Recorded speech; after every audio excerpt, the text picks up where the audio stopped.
आज हमारे क्लास में टॉपिक है 7 प्रिमिटिव सेल इन क्रिस्टल। इसको हम दूसरे नाम से भी जानते हैं 7 क्रिस्टल सिस्टम से। तो सबसे पहले हम क्या करेंगे, वो पढ़ेंगे एक एक करके। तो हम सबसे पहले लिख लेते हैं, यहाँ पे एक टेबल बनाते हैं, crystal system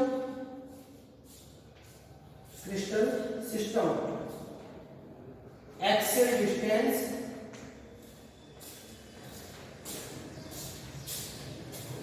axial angle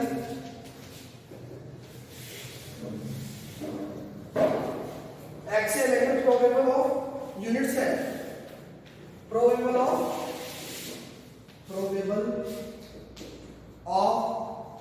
unit cell.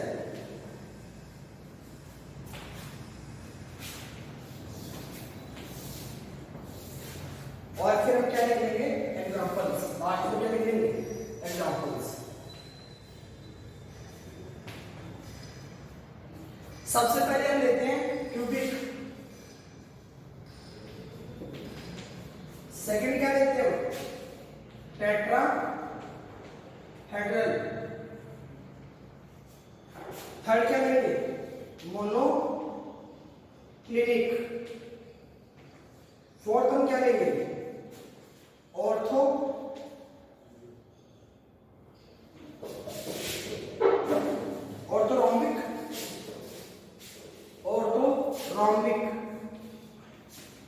Fifth हम क्या लेंगे, हेक्सागोनल, सिक्स्थ हम क्या लेंगे, रोम्बोहेड्रल या बोहेड्रल, जिसको आप क्या बोलते हो, ट्राइगोनल कुछ भी बोल सकते हो, रोम्बोहेड्रल भी बोल सकते हो आप, ट्राइगोनल भी बोल सकते हो। और लास्ट में आप क्या लोगे, ट्राइक्लिनिक।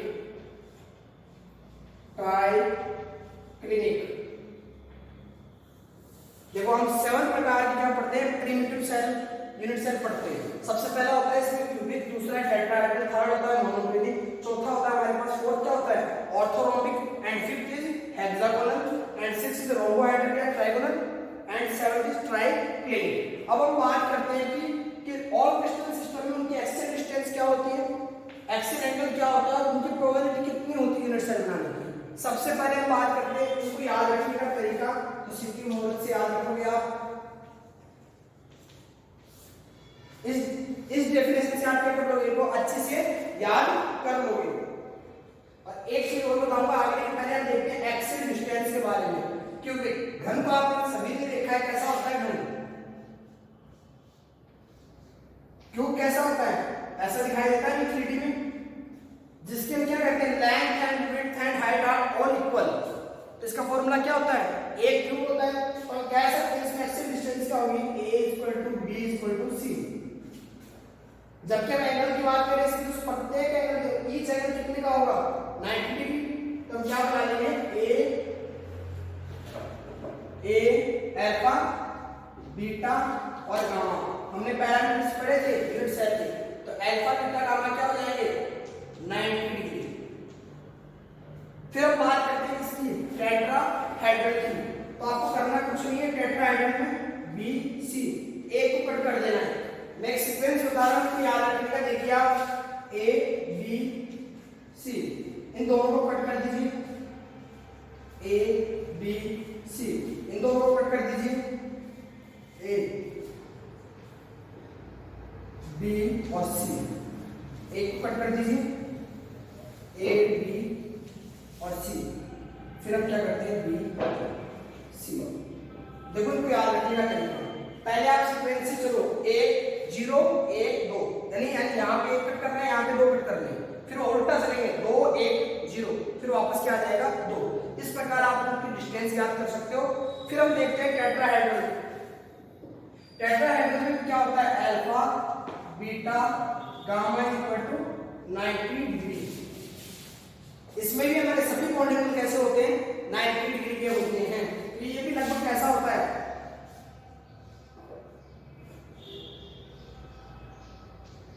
ये हमारा इस प्रकार होता है।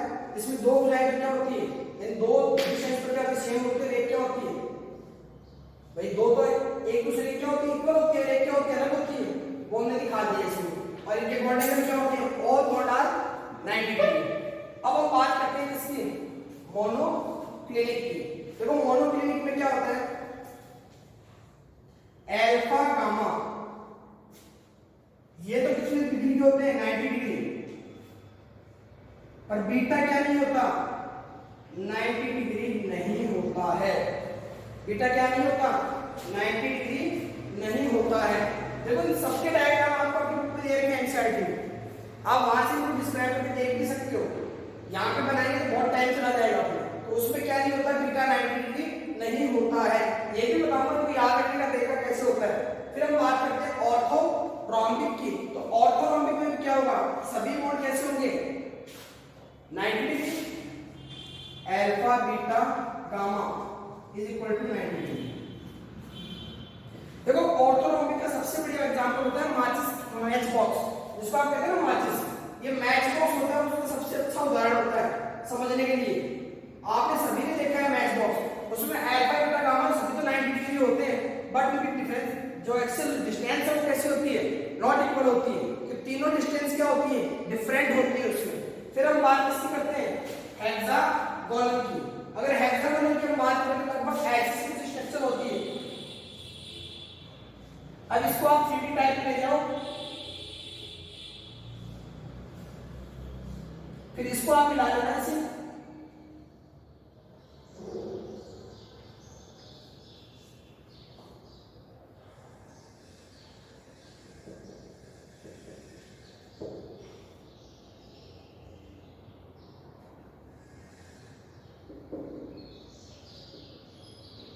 ऐसी कुछ स्ट्रक्चर होती है इसमें हेक्सागोनल। मतलब आज जो एक बेंजीन होती है वो भी हेक्सागोनल ही होती है, उसमें 6 और उसी के अकॉर्डिंग नीचे चलता है 3D इसकी क्या होती है, स्ट्रक्चर होती है। अब आप देखोगे इसमें तो ये दो बॉन्ड एंगल कितने के हैं, 90 डिग्री के हैं, बट एक कितने का आता है, ये वाला बॉन्ड 120 डिग्री। याद कैसे रखोगे इसको, अल्फा कितना हो जाएगा 90 डिग्री और गामा क्या हो जाएगा 120 डिग्री। ये आप याद रख पाओगे कि आपको पता है किसका बॉन्ड एंगल है, हेक्सागोनल का। इसमें वन बॉन्ड एंगल कितने का होता है, 120 डिग्री। फिर हम बात करते हैं रोम्बोहेड्रल की। तो रोम्बोहेड्रल में क्या होता है, एक बीटा जो होता है अल्फा और गामा तो 90 डिग्री होते हैं, बट बीटा क्या नहीं होता, 90 डिग्री के इक्वल नहीं होता है। जैसे हमने यहाँ कहाँ पे देखा था, मोनोक्लिनिक में देखा था हमने, वहां भी कैसे थे bond angle, alpha gamma 90 degree थे और बीटा क्या नहीं था, 90 डिग्री नहीं था। और यहाँ पे क्या होता है, बीटा क्या नहीं होगा, 90 डिग्री के इक्वल नहीं होगा। फिर हम लास्ट में बात करते हैं ट्रायंगल। आपको ट्रायंगल में आपको ज्यादा सोचने की जरूरत नहीं है, अल्फा बीटा और गामा ये तीनों ही क्या नहीं होते, 90 डिग्री नहीं होते हैं।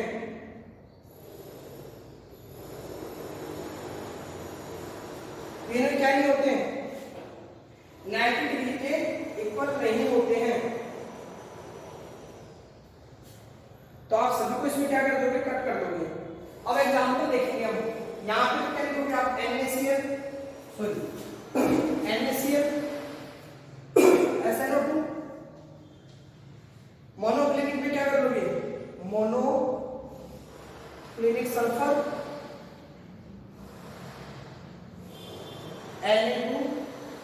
Na2SO4 10H2।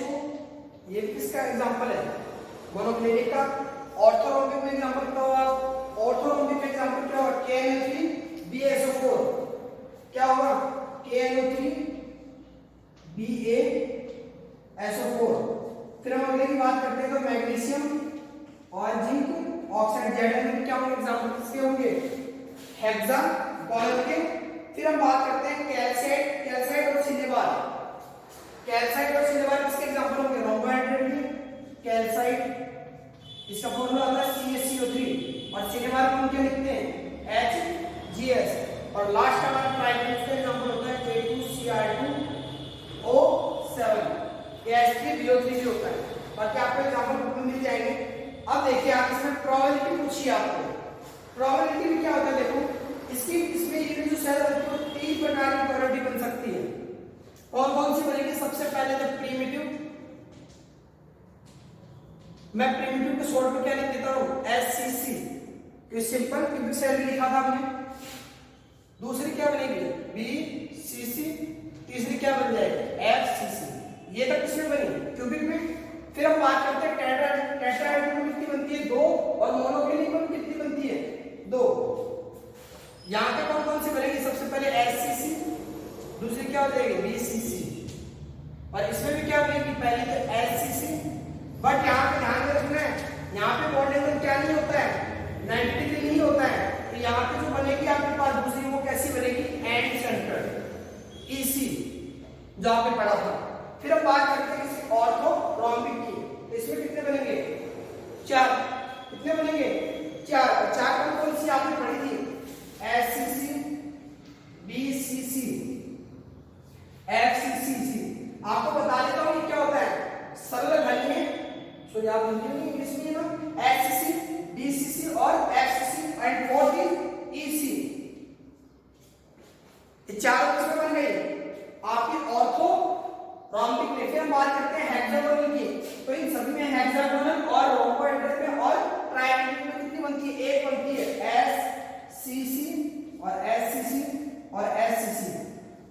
अगर मैं बात करूं तो हमने देखा कि टोटल कितनी बनी हमारे पास 3 2 5 7 7 और 4 11 12 और 13 और 14 टोटल कितनी बन गई हमारे पास 14। तो हम कहते हैं कि यूनिट सेल की प्रोबेबिलिटी क्या होती है 3D में अगर हम बात करें यूनिट सेल की क्रिस्टल बनाने की तो हमारे पास 14 टाइप्स की क्या बनते हैं क्रिस्टल बन सकते हैं पॉसिबिलिटी होती है। उन सबको हमने क्या कहा था ब्रेविस लैटिस कहा था उनको हमने क्या कहा था ब्रेविस लैटिस। अगर हमने पढ़ा भी क्या है 7 टाइप्स क्या होती है प्री-न्यूक्लियर सेल होती है। तो आप अगर देखते हो तो एक प्री-न्यूक्लियर सेल इसमें बनती है 2 3 4 5 6 7 सेल क्या बनी है आपके पास इसमें प्रिमिटिव सेल।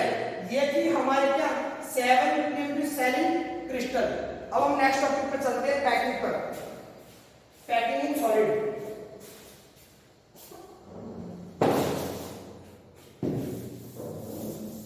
ज्यादा कुछ दिक्कत नहीं इसमें आज करने का तरीका बता दिया।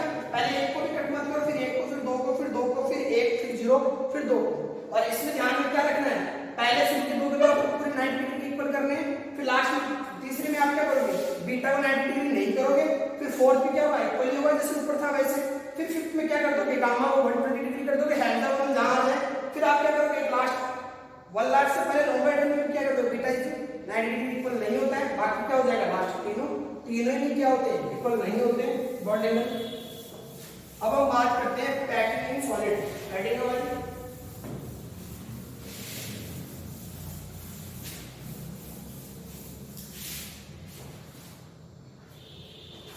Packing in solid.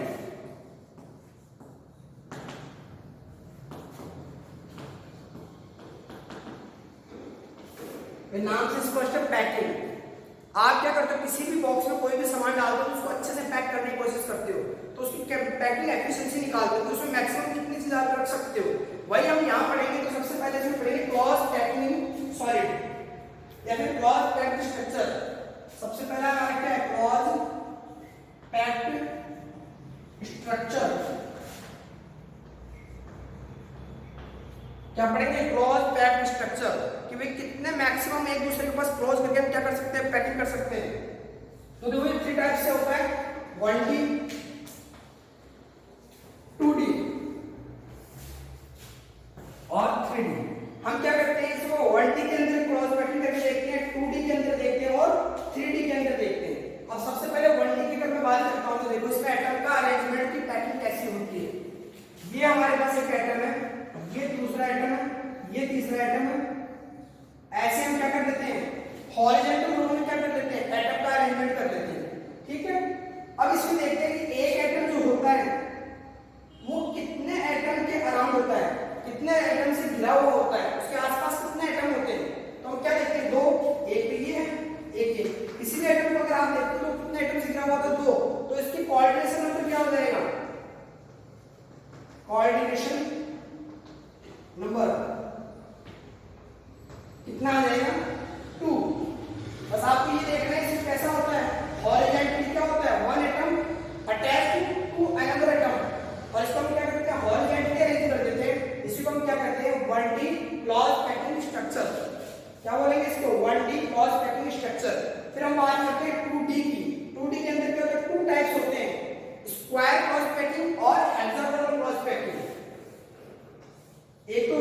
Square clause packing, square clause packing, and second is hexagonal clause packing.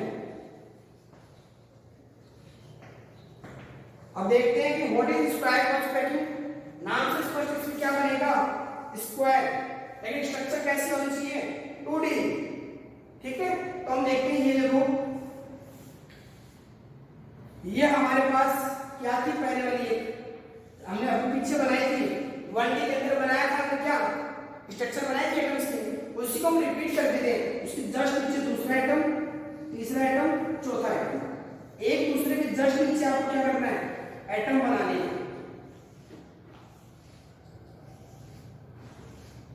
अब देखिए आपको 2D स्ट्रक्चर दिखाई दे रही है, ये साइड दिखाई दे रही है, एक्स और वाई दोनों साइड दिखाई दे रही है, 2 डायमेंशनल स्ट्रक्चर है। इसमें आपने रिपीटेशन किया है किसका, जो आपने शुरुआत में किया था। अब यहाँ पर देख रहे हैं किस टाइप का है, ए ए ए और ए। हर लाइन या फिर मैं कहूँ हर रो कैसी है, ए की टाइप की है, तो जस्ट उसके बिलो है, तो कैसा हो जाएगा, ए टाइप का हो जाएगा पैकिंग इसके अंदर।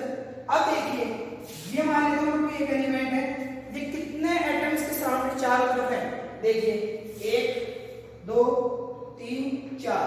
यदि अगर मैं सराउंडेड एटम के सेंटर को मिला लेता हूं तो देखो हमारे पास क्या बनता है, एक स्क्वायर बनता है। तो हम इसको कहते हैं स्क्वायर क्लॉज पैकिंग। अगर हम सिर्फ कोऑर्डिनेशन नंबर की बात करें तो बताएं कितना होगा, 4। कोऑर्डिनेशन नंबर कितना हो जाएगा इसका, 4, क्योंकि कितने एटम्स दिया हुआ, 4 एटम्स है, तो इसको हम कहते हैं कोऑर्डिनेशन नंबर क्या आ गया इसका, 4। जबकि हम बात करते हैं हेक्सागोनल की। अब हेक्सागोनल में आप क्या करोगे, आपके पास स्ट्रक्चर कैसी होनी चाहिए, आपके पास स्ट्रक्चर होनी चाहिए 2D में, बात 3D नहीं करनी है। तो 2D में आप स्ट्रक्चर कैसे बनाओगे, देखो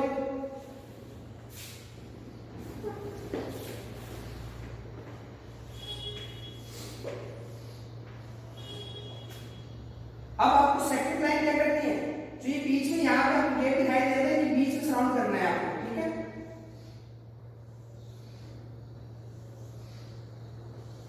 फिर नेक्स्ट क्या करोगे, वैसे ही कर लोगे।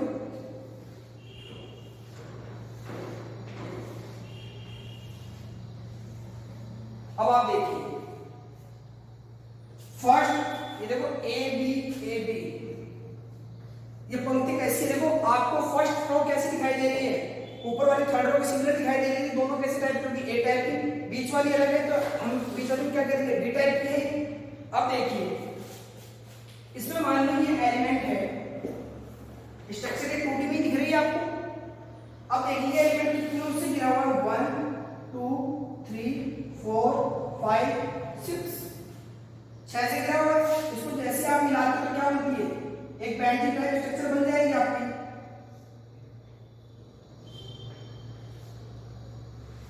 इसको अच्छे से बना लेना, अगर दिक्कत है तो थोड़ा बड़ा कर लेना इसको। तो कैसे बन जाएगी आपके पास, एक बैंडिंग टाइप स्ट्रक्चर बनेगी, तो हम कह सकते हैं इसका कोऑर्डिनेशन नंबर कितना होगा, 6 होगा। अगर आपको पूछ लिया जाए इसमें अरेंजमेंट एटम्स का किस टाइप का होता है, तो आप क्या कहोगे, ए बी टाइप का क्या होता है, इसमें पार्टिकल्स या एटम का अरेंजमेंट होता है, जबकि स्क्वायर क्लॉज पैकिंग में कैसा होता है, ए टाइप का होता है। ये ध्यान में रखना है आपको। तो इसका कोऑर्डिनेशन नंबर कितना आ जाएगा, कोऑर्डिनेशन नंबर 6 कितना आ गया, 6 होगा। तो अभी तक आपने दो तो पढ़ लिए, क्लॉज पैकिंग स्ट्रक्चर आप पढ़ रहे हो, 1D में आपने पढ़ लिया और 2D में आपने पढ़ लिया। 1D में आपको कुछ नहीं करना, हॉरिजॉन्टली अरेंजमेंट करना है एटम का, एक एटम को 2 एटम से अटैच करते हुए आपको क्या बनानी है, हॉरिजॉन्टल रो बनानी है, पंक्ति बनानी है। वैसे हम 2D की बात करें तो इसमें स्क्वायर पैकिंग और एक हेक्सागोनल क्लॉज पैकिंग 2 टाइप्स का होता है। इसमें हमने देखा कि स्क्वायर क्लॉज पैकिंग कैसी होती है, ए टाइप की होती है, जबकि ये कैसी होती है, ए बी टाइप की होती है। और इसमें कोऑर्डिनेशन नंबर बात करते हैं तो 4 होता है, इसका कोऑर्डिनेशन नंबर कितना होता है, 6। अब हम बात करेंगे 3 dimensional clause packing structure. 3 dimensional clause packing structure,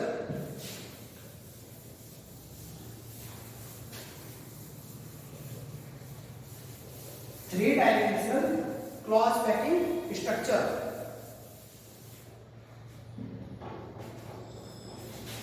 three dimensional clause packing structure.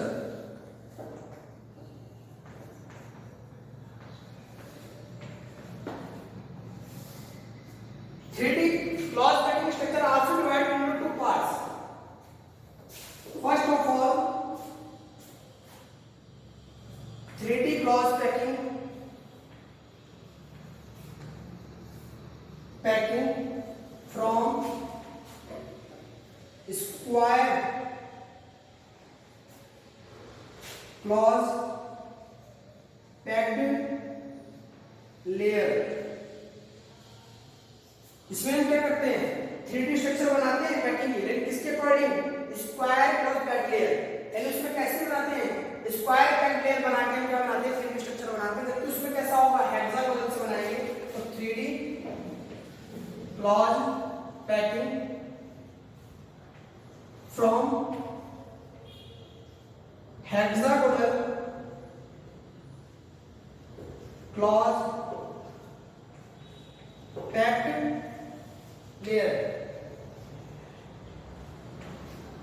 Layer, ठीक है। अब देखो कैसे इसको समझते हैं। सबसे पहले हमें क्या बनाना है, इसको 3D क्लॉज पैकिंग बनानी है। 3D में वो कैसी होनी चाहिए, स्क्वायर क्लॉज पैकिंग लेयर होनी चाहिए। तो स्क्वायर क्लॉज पैकिंग लेयर हमारी क्या थी,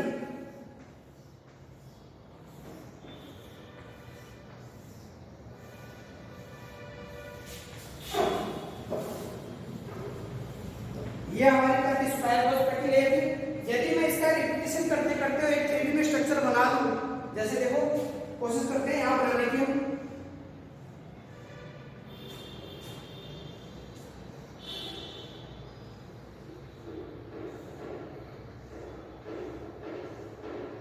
ऐसे आप क्या करोगे, इसको अगर देखो तो आपको 3D स्ट्रक्चर दिखाई देगी। अब 3D स्ट्रक्चर किसमें बन रही है, 3D clause packed layer from square से। तो आपने पढ़ा था ना स्क्वायर ब्यूटी के अंदर क्या पढ़ा था, स्क्वायर क्लॉज पैकिंग पढ़ा था आपने। उसी का रिपीटेशन करके हम क्या बना लेते हैं, 3D clause packing from square clause packed layer. इस प्रकार की स्ट्रक्चर किसमें मिलती है, इसमें मिलती है। अब ये हमारा बहुत इंपॉर्टेंट है, हेक्सागोनल वाला। देखो कैसे, मैं इसको मिटा के अलग से बना रहा हूं, डायग्राम में देख लेना आप अच्छे से।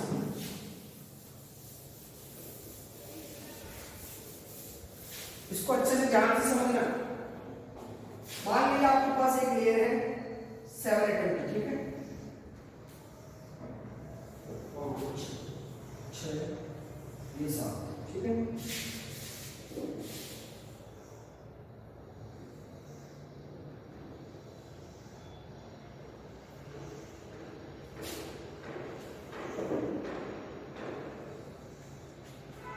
फिर वापस आप क्या करोगे,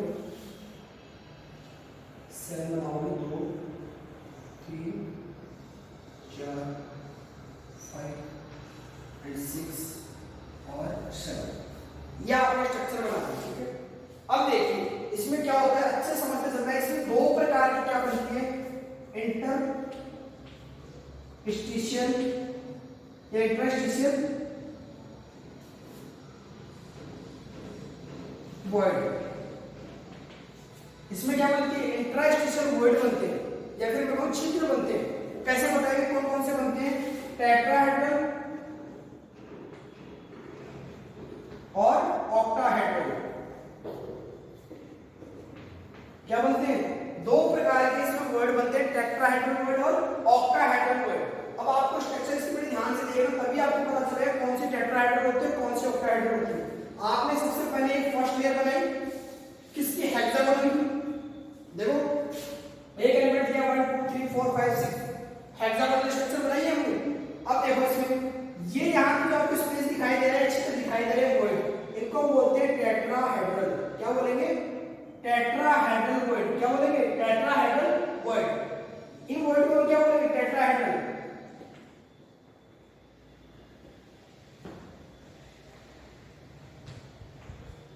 बना लिया आपने टेट्राहेड्रल वॉइड। फिर देखो हम इसके ऊपर दूसरी लेयर चढ़ाते हैं। यदि अगर मैं इस लेयर को मैं छुपाना चाहूं, देखो कोशिश कर रहा हूं मैं, 1 2 3, यहां भी क्या हो जाएगा, 2 3।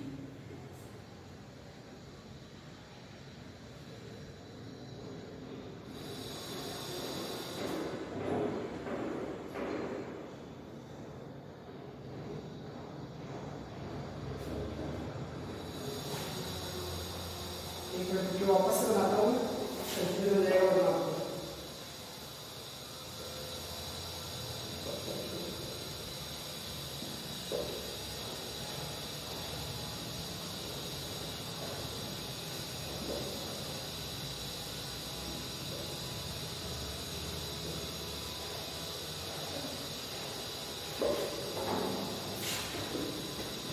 वर्ड को छुपा रहा हूँ, इस वर्ड को छुपा रहा हूँ, ठीक है। और इस वर्ड को छुपाना है 3, इस वर्ड को छुपाना है 4।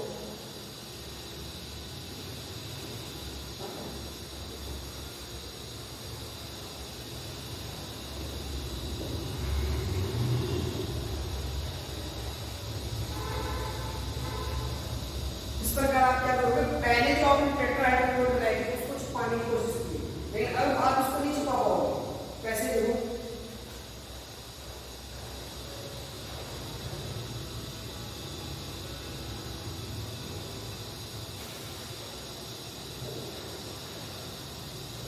वैसे आपकी बुक में बहुत अच्छे से बनाए गए हैं डायग्राम, देख लेना आप।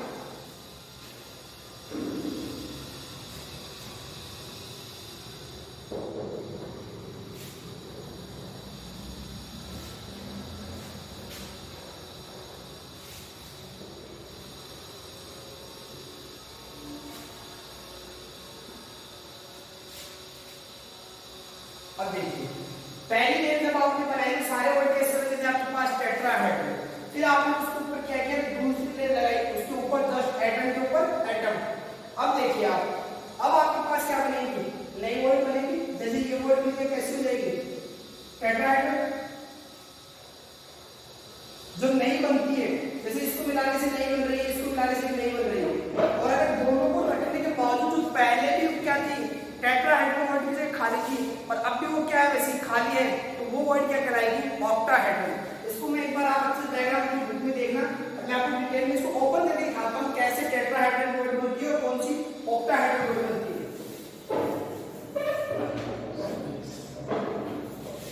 टेट्राहेड्रल वर्ड में देखो, ये आपके पास क्या होते हैं, 3 एलिमेंट होते हैं। ये आपकी वर्ड बनती है, यहाँ पे 4th एलिमेंट क्या होता है, जस्ट इसके ऊपर होता है। ये आपकी क्या बनती है, टेट्राहेड्रल वर्ड। इसको आप क्या बोलोगे, टेट्राहेड्रल वर्ड। इसकी स्ट्रक्चर कैसी होती है, ये देखो 3D में आप ट्रायंगल बना लो, ये आपकी टेट्राहेड्रल होगी। अगर ऑक्टाहेड्रल की बात करता हूं तो देखो ये 3, फिर अनदर 3 कैसे आएंगे इसके ऊपर, देखो